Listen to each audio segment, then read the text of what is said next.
Hello.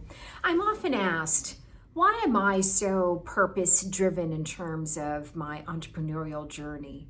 And I have to share with you that I've lived long enough to know that full fulfillment and success is really about making an impact, a positive impact on others. And so that's really what led me to start a company called BiasSync, which is focused on, at the core, at the root, the purpose is to create more fair and respectful workplaces. So why did I get focused on that? And the reason is that I myself have experienced inequity over my life. Childhood, when I graduated college and started my professional career in broadcast journalism, and then when I transitioned to becoming an entrepreneur, and I know the impact of inequity.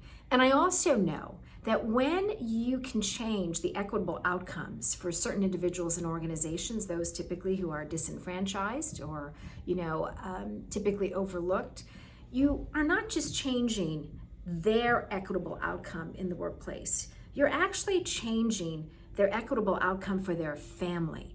And when you change the equitable outcome for their family, you also change their equitable outcome for their family's generational legacy.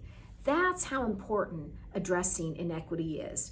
And so that's what prompted me to really kind of explore, how do I help solve the challenges with inequity and more broadly diversity, equity, and inclusion for corporations, given that these priorities have been around for years and many organizations are still struggling to solve these issues.